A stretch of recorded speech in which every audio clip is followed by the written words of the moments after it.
कह रहे कि अभी इसीलिए हम कहते हैं संकल्प क्यों करते हो?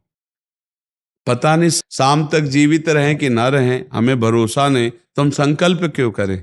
भाई मैं ये करूंगा, ये संकल्प तो वो करे जिसको कल का भरोसा हो।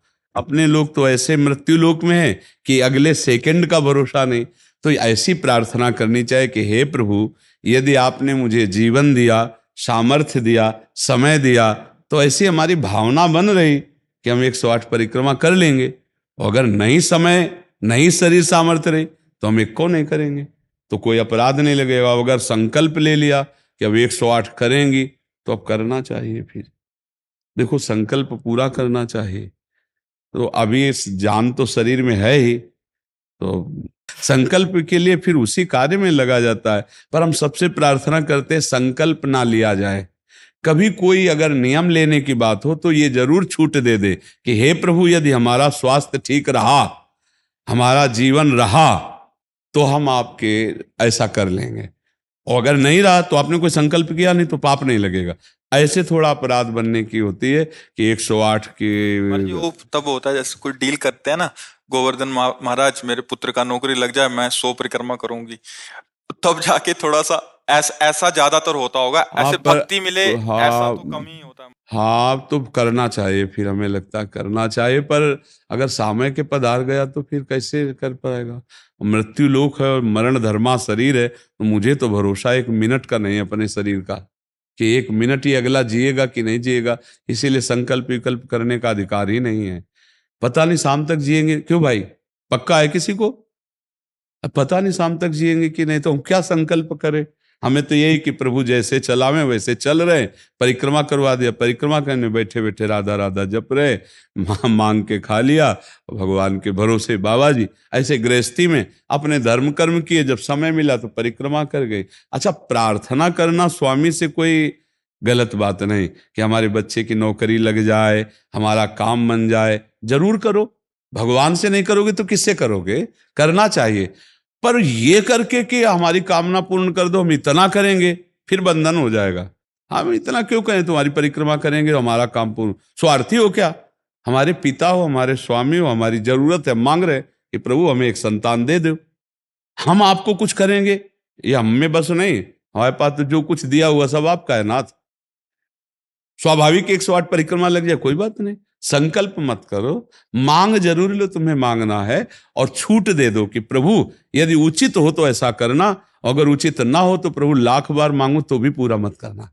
ये भक्तों की मांगे होती हैं, ये सत्संगियों की मांगे होती है कि नाथ मेरी आवश्यकता तो है, पर अगर आपको उचित लगे तो आप दे देना, और अगर उचित ना लगे तो मेरे मांगने पर भी आप ना देना। ये जब ये बात बनी रहती है कि जितना नाम जप होना चाहिए उतना नहीं होता, उतना, ये बात तो हमारे में भी है। इतनी पीड़ा तो हमको भी बनी रहती है कि जितना होना चाहिए उतना नहीं होता। इतनी पीड़ा हम अपने गुरुदेव भगवान में भी देखी। एक दिन उन्होंने कहा क्या बताएं, जीवन निकल गया, छक के नाम जपने को नहीं हुआ, रात दिन मंत्र में नाम में लगे गए, रात दिन 10 वर्ष समीप रह के सेवा में रहे। तो देख, बोले क्या बताऊं, पूरी जिंदगी निकल गई, छक के नाम जपले को नहीं मिला। तो भगवत भजन करने वाले में भजन की इतनी भूख बढ़ जाती है कि रात दिन भजन करने पर भी उसको ऐसा अनुभव होता है कि जैसा होना चाहिए वैसा। यही अखंड भजन बनाता है, यही अखंड। पर इस अखंड भजन होते हुए भी रोना आएगा कि प्रभु मुझे भजन करने की रुचि दे दो। यही भजन, असली भजन का ही फल है। भजन करते हुए भजन की इतनी भूख होना कि भगवान से भजन ही मांगना कि प्रभु मुझे भजन करते। अभी वो भजन नहीं होता जैसा प्रेम से होना चाहिए। हर एक महात्मा को, हर एक भजनानंदी को अनुभव होगा। और ये अगर हुआ तो भजन अखंड होने लगेगा।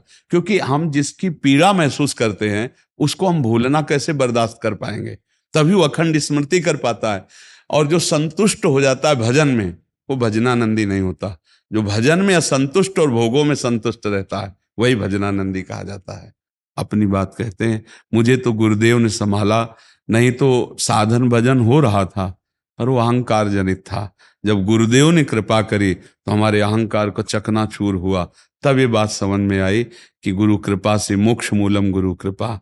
गुरुदेव भगवान साक्षात करुणामय प्रियालाल के स्वरूप हैं। वो जब कृपा करते हैं तो अहंकार नष्ट हो जाता है, और अहंकार नष्ट होते ही दैन्यता आ जाती है। और प्रियालाल को दैन्यता बहुत प्रिय है, और वो दैन्यता कृपा से ही आएगी, और गुरु के चरणों में आसक्त रहो। देखो, हम आपको गुरु महिमा की एक बात बता दें। जब हम कोरा कागज होकर गुरुदेव के चरणों में समर्पित होते हैं, तभी हमारी हृदय में लिखा पढ़ी सही होती है। हम लोग क्या होते हैं, पूरा कागज रंगे हुए पहुंचते हैं और अपनी बुद्धि लड़ाते हैं गुरुजनों पर, इसीलिए हमारा काम बन नहीं पाता। यदि हम बच्चा बन के गुरु के चरणों में जाएं, जैसा बोले वो और वैसा करने लगे, तो गुरु को भी पता नहीं चलेगा, ऐसे शिष्य की उन्नति हो जाएगी अध्यात्म की, क्योंकि उसने उनको भगवान माना है। देखो, एक हम प्रसंग कई बार सुना चुके हैं। एक उड़िया बाबा ने सुनाया था प्रसंग कि एक बंगाल के भगत के मन में आया कि मैं गुरु बनाऊं। तो एक प्रसिद्ध थे काली के उपासक, उनके पास गए, और वो मदिरा पीते थे, वो जानते नहीं थे, वो मदिरा पिए हुए बैठे हुए थे। उन्होंने कहा, गुरुदेव, मैं आपको गुरु रूप से वरण करता हूं, मुझे मंत्र दे दो। तो शराब के नशे में लड़खड़ाते हुए मंत्र बोले, तो अशुद्ध मंत्र और अशुद्ध अवस्था, पर वो सीधा सरल भक्त भगवान मान के गुरु की छवि लेके पूजा में रख के और मंत्रानुष्ठान, अशुद्ध मंत्र।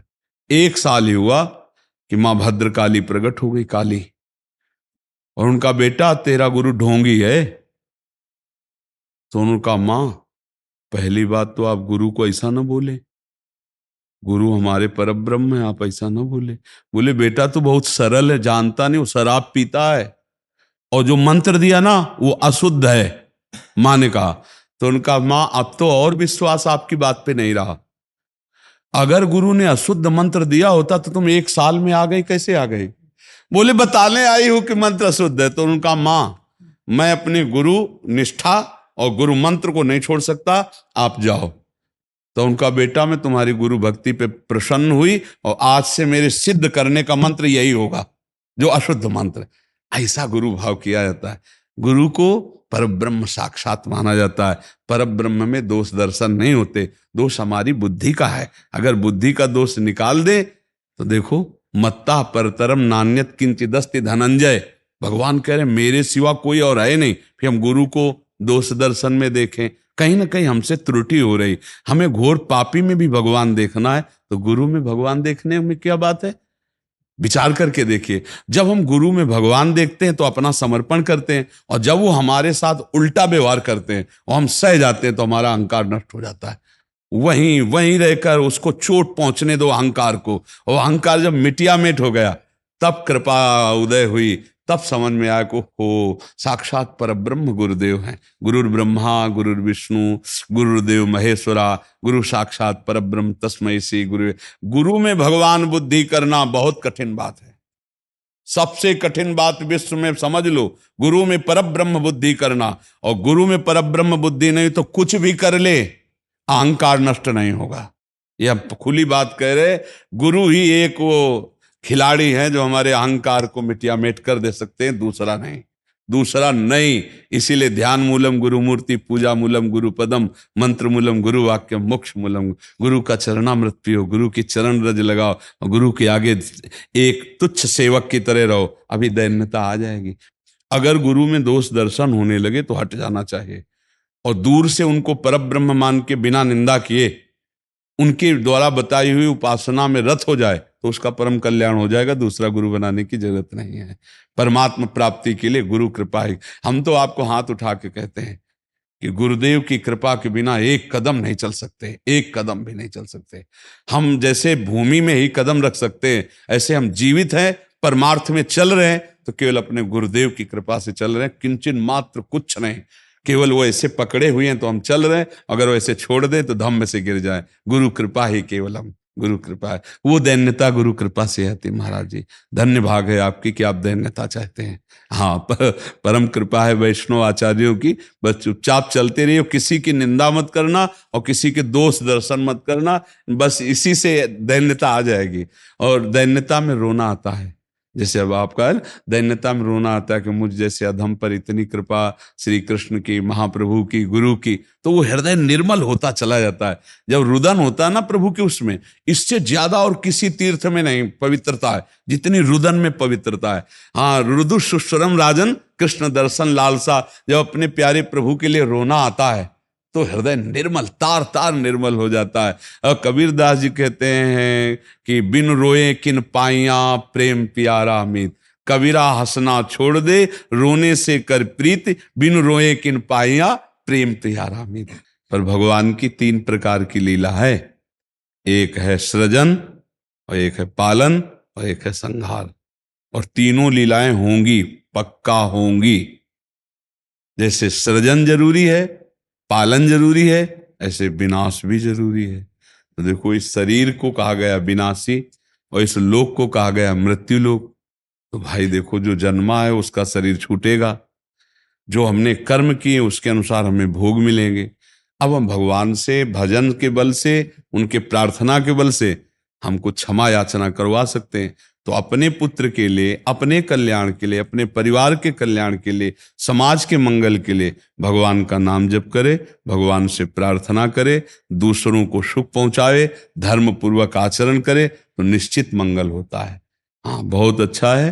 देखो, यशोदा मैया स्वयं भगवान लाला के रूप में आयला तो गौ की पूछ से झाड़ना और ब्राह्मणों को बुलाकर स्वस्ति वाचन कराना, दान देना, मेरा लाला कन्हैया सुरक्षित रहे। क्योंकि बड़े बड़े आक्रमण हुए ना, पूतना है, तृणावर्त, अघासुर, बकासुर, तो मैया घबरा जाती थी कि दुनिया की बलाएं हमारे लाले के पीछे काहे पड़ी। और अच्छा, माँ को अपने पुत्र का महान स्वरूप दिखाने पर भी दिखता ले, क्योंकि माँ है ना, उनको तो लगता है मेरा लाला है, तो बार बार वो परेशान हो जाती थी। और स्वयं भगवान की रक्षा के लिए भगवान के नाम का प्रयोग किया, केशव भगवान बाजुओं की रक्षा करे, ऐसे करे, ऐसे। तो हमें लगता है भगवान का नाम जप और धर्माचरण, दूसरों को सुख पहुंचाना, और इसका फल मेरा पुत्र सुरक्षित रहे, मेरे पुत्र की बुद्धि शुद्ध हो, मेरे पुत्र को कभी विपत्ति न हो।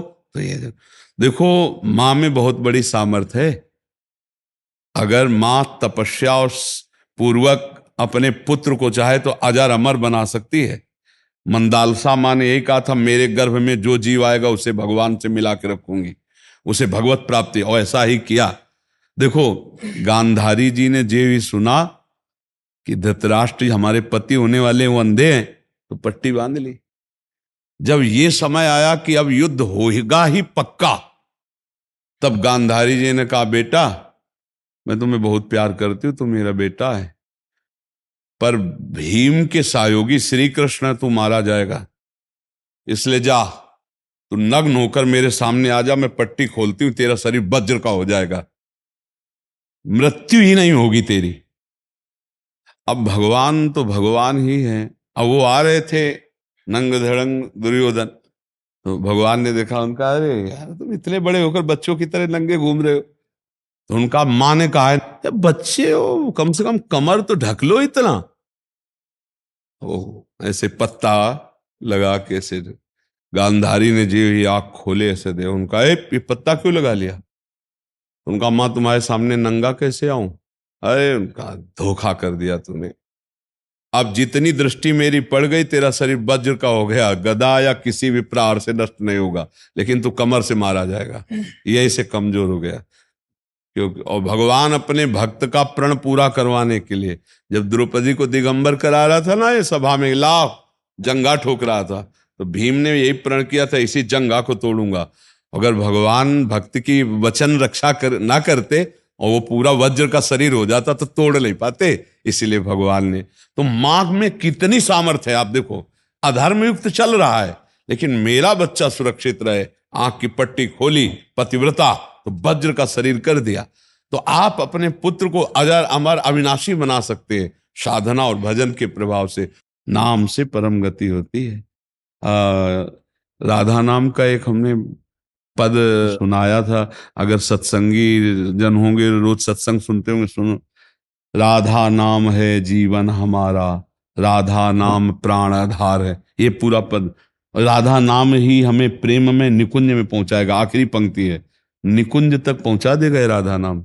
तुम्हें चिंता नहीं करनी। राधा वल्लभ श्री हरिवंश जपो या राधा राधा जपो,